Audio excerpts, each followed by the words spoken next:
Hello students, चलिए start करते हैं क्लास 9 का फर्स्ट चैप्टर संख्या पद्धति यानी नंबर सिस्टम। जैसा कि आप लोगों ने पिछले कक्षाओं में पढ़ा होगा संख्या रेखा के बारे में। तो संख्या रेखा पर क्या होता है कि एक पॉइंट पर हम कहीं जीरो मान लेते हैं या फिर जीरो डिनोट करते हैं, और फिर उससे जब भी हम दाहिनी तरफ आगे बढ़ते हैं तो वहाँ 1 2 3 4 एंड सारी पॉजिटिव नंबर्स होती हैं, और इधर की तरफ हम जब बाएं तरफ बढ़ते हैं तो इधर सारे क्या होते हैं, नेगेटिव नंबर्स होते हैं। अब ध्यान से देखेंगे तो यहाँ 0 और 1 के बीच में, 1 2 के बीच में, यानी हर संख्याओं के बीच में ढेर सारी रेशनल और इरेशनल नंबर्स हैं। यहाँ जैसे कि देखेंगे यहाँ कहीं हाफ होगा 1/2, या फिर अगर इसको पॉइंट में डिनोट करोगे तो 0.5, 1/3, और ऐसे ही कहीं यहीं पर बीच में होगा कुछ ढेर सारी इरेशनल नंबर्स यानी अपरिमेय संख्या है। तो ध्यान से देखते हैं तो यहाँ अगर बाय द वे मान लीजिए यहाँ आप खड़े हैं ऐसे, और यहाँ से एक कदम आगे बढ़े आप, तो यहाँ आपको क्या संख्या मिलती है, 1 2 3 4 एंड सो ऑन। जितनी भी संख्या आगे मिलती जा रही है इनको हम एक नाम देते हैं, इसका नाम होता है प्राकृतिक संख्या। इनको हमने नाम दिया क्या हुआ, प्राकृतिक संख्या। इंग्लिश में इसे क्या कहते हैं, नेचुरल नंबर। सेम इसी क्रम में अगर हम और आगे बढ़े, बाय द वे इधर से चलते हुआ हम चले गए, हमें जो भी संख्या मिली 1 2 3 डॉट डॉट डॉट सारी नेचुरल नंबर्स। ये क्या है, एक नेचुरल नंबर का एक ग्रुप है। ये सारी क्या है, नेचुरल नंबर्स है। अगर बाय द वे हम फिर ऐसे ही घूम के आते हैं और इसमें जीरो को भी उठा लें, यानी इन सारी नेचुरल नंबर में हम जीरो को भी साथ में रख लें, यानी 0 1 2 dot dot dot so on, तो ये क्या होगा, इसे हम फिर नाम देते हैं पूर्ण संख्या का। इसको क्या नाम देंगे, पूर्ण संख्या, और इसको इंग्लिश में क्या कहते हैं, होल नंबर। Whole number.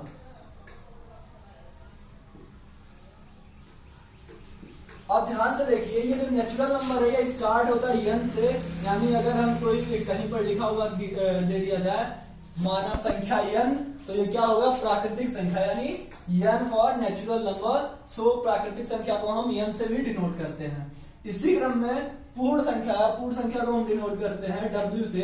क्यों, क्योंकि ये क्या है, होल नंबर, जो कि w से स्टार्ट होता है, WHOLE होल। तो w हम मान लेते हैं ये इसके लिए पूर्ण संख्या को डिनोट करने के लिए पहला अक्षर क्या है, w, और इसी से इसे डिनोट किया जाता है w यानी पूर्ण संख्या।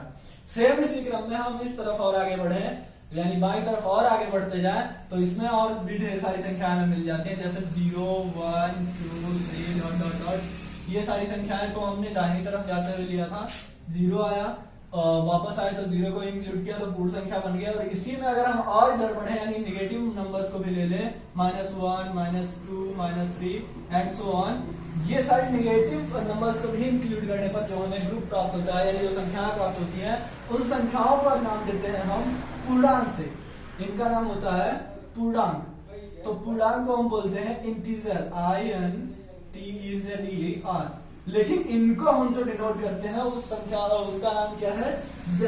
इनको Z अक्षर से डिनोट करते हैं। अब आपके दिमाग में क्वेश्चन उठ रहा होगा कि जब हमने नेचुरल नंबर को n से स्टार्ट हो रहा था तो n लिख दिया था, पूर्ण संख्या w से स्टार्ट हो, यानी होल नंबर था, w से स्टार्ट हो रहा था तो हमने w लिख दिया। तो पूर्णांक जब I से स्टार्ट हो रहा है, यानी इंटीजर लिखा हुआ है इंग्लिश में, तो इसको हमने Z क्यों लिखा। तो ये जर्मन का एक शब्द है ज़ेहलिन, ZEHL। तो जहल, जहल से बना है ज़ेहलिन, और उस ज़ेहलिन का मतलब होता है गिनना या फिर काउंट करना। उसके पहले अक्षर से हमने इसको ले लिया Z। सेम इसी क्रम में हम और आगे बढ़ते हैं, तो प्राकृतिक संख्या, पूर्ण संख्या, पूर्णांक आपने जान लिया। इसके बाद बारी आती है परिमेय संख्याओं की। इसके बाद बारी आती है परिमेय संख्या। अब ये परिमेय संख्या यानी रेशनल नंबर क्या होता है, जरा देखेंगे, RATIONAL, रेशनल नंबर। परिमेय संख्या क्या होती है, वे संख्याएं जिनको हम P/Q के रूप में लिख सकें, P/Q के रूप में लिख सकें, जहां पर Q बराबर ना हो शून्य के, यानी अंश बटा हर के रूप में जो भी संख्याओं को हम लिख सकते हैं, और वहां हर कभी भी शून्य ना हो। तो उस अवस्था में हम क्या कहेंगे कि जो अंश बटा हर के रूप में संख्या लिखी गई है वो संख्या हमारी परिमेय संख्या यानी रेशनल नंबर कहलाएगी। अब यहाँ खास बात ध्यान देने वाली ये है कि ये जो P और Q है ये दोनों हमेशा पूर्णांक होने चाहिए। P और Q क्या होने चाहिए, पूर्णांक होने चाहिए, अर्थात ये जो पूर्णांक संख्या है इनमें से ही होनी चाहिए। अब किसी के दिमाग में क्वेश्चन उठ रहा होगा कि सर ये बताइए -1 पूर्णांक संख्या है, ठीक है, लेकिन 1 आपने पूर्णांक में भी लिखा है, पूर्ण में भी लिखा है और प्राकृतिक में भी लिखा है। तो यहाँ 1 अगर हम इस लाइन में देखते हुए उठा रहे हैं कि 1 ये है, तो 1 क्या है, क्या ये पूर्णांक संख्या है या पूर्ण संख्या है या प्राकृतिक संख्या है? तो जी हाँ, ध्यान देने वाली बात है कि ये चूंकि 1 पूर्णांक में है तो पूर्णांक संख्या तो है ही, साथ ही साथ ये पूर्ण में है तो पूर्ण भी है और प्राकृतिक में है तो प्राकृतिक भी है। लेकिन अगर कोई आपसे क्वेश्चन कर ले कि सर जी 1 प्राकृतिक संख्या है, ठीक है, तो 1 पूर्ण संख्या भी है, ठीक है, तो 1 पूर्णांक संख्या भी है, ठीक है, कोई बात नहीं। लेकिन 0 पूर्ण संख्या है तो क्या 0 प्राकृतिक संख्या भी होगी? जी नहीं, प्राकृतिक संख्या में 1 2 3 है, इसी प्राकृतिक में हमने 0 को इंक्लूड किया तब वो पूर्ण बना है, ना कि ये 0 हमने प्राकृतिक में से निकाला है। अर्थात प्राकृतिक संख्या 1 2 3 एंड सो ऑन है, डॉट डॉट डॉट। अब अगर इसमें 0 को ऐड करते हैं, अर्थात पूर्ण संख्या 0 है, 1 2 3 भी 0 पूर्ण संख्या में है, लेकिन 0 क्या है, 0 ऐसी संख्या है जो कि पूर्ण संख्या है लेकिन प्राकृतिक नहीं है। ऐसे ही ये 0 और सॉरी ये -1 -2 -3 यानी ये निगेटिव संख्या है, ये केवल पूर्णांक में ही आती है, ना कि पूर्ण संख्याओं में आती है।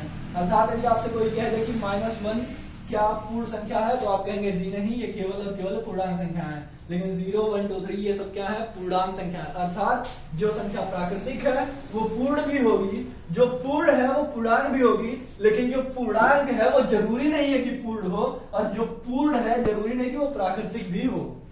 चलिए अब बात आती है कि हम परिमेय संख्या को किस अक्षर से डिनोट करते हैं, यानी किस अक्षर से प्रदर्शित करते हैं।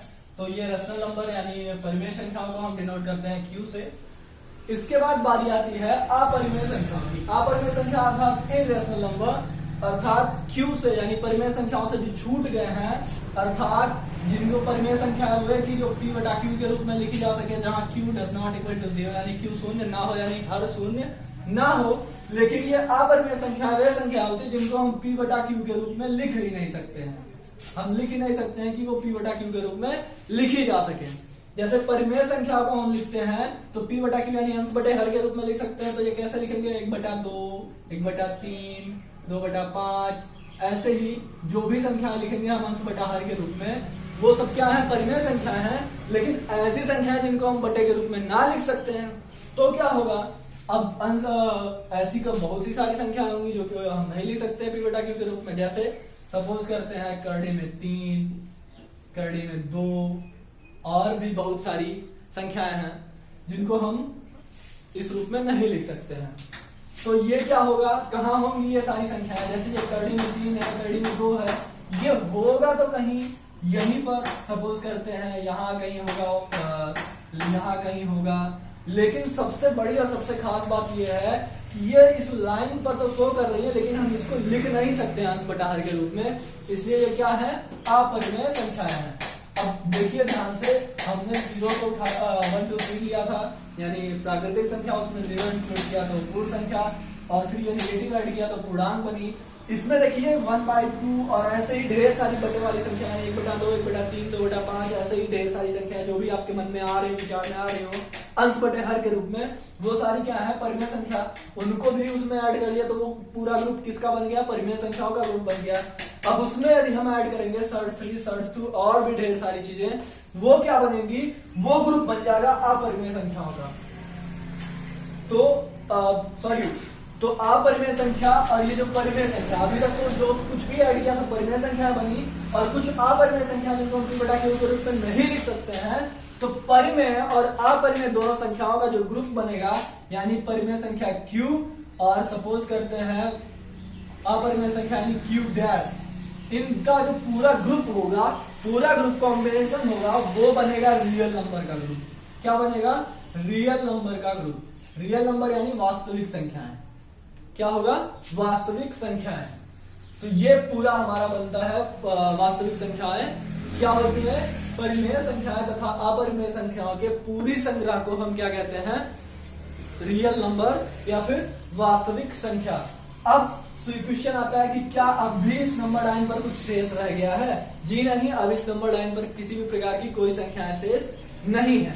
अर्थात इस नंबर लाइन पर जो भी संख्याएं उपस्थित थी उन सबको हमने ऐड कर लिया, तो ये क्या बन गया, एक रियल नंबर का समूह बन गया। अर्थात इस नंबर लाइन को आप क्या बोल सकते हो, real number line, real number line यानी संख्या रेखा या फिर वास्तविक संख्या रेखा। धन्यवाद।